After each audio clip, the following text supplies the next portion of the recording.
Sementara itu pemirsa, untuk memaksimalkan pengelolaan dan penyaluran dana CSR, Desa Adat Bualu melaksanakan MOU dengan 24 usaha di lingkungannya. Penandatanganan dilaksanakan di Wantilan Pura Desa setempat Selasa pagi.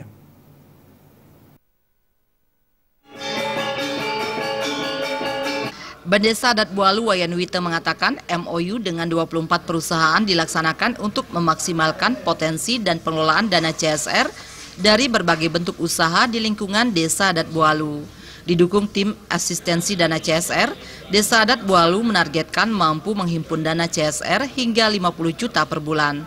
Alokasi pengelolaan dana CSR melalui Desa Adat Bualu akan dilaporkan secara rutin.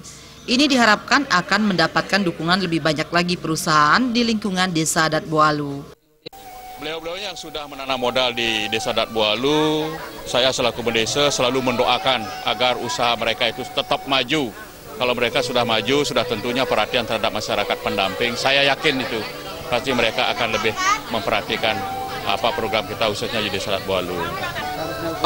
Usaha yang sudah kita tangani melanjutkan program Jero Desa Adat yang dulu itu hotel yang kemarin dari awalnya 2012 sampai 2015 jumlah hotel yang sudah kita tangani itu baru 12 hotel, dan sekarang dengan MOU yang baru yang kita laksanakan sekarang ini sesuai dengan atau selama masa jabatan bendesa. Jadi berlaku selama 5 tahun. Dan setiap tahun apapun yang kita terima dari perusahaan itu kita harus pertanggungjawabkan. Kita dikasih CSR, sudah tentunya kita harus bertanggung jawab terhadap perusahaan-perusahaan yang ada. Direktur ITDC Ngurah Wirawan menyampaikan apresiasi kepada Desa Adat Bualu karena mampu secara profesional ikut serta dalam pengelolaan dana CSR.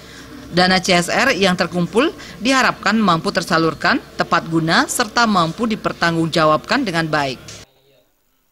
Saya rasa tidak etis ya, ada pengusaha yang tidak mengalokasikan dana sosial dalam perusahaannya, karena Undang-Undang PT dan Undang-Undang CSR saya pikir sudah menyatakan itu. Jadi kalau kita berusaha di Republik Indonesia mengikuti Undang-Undang PT dan ketentuan peraturan pemerintah terkait CSR, harusnya sih mengalokasikan, tinggal caranya dan besarannya saja mungkin yang perlu dibahas.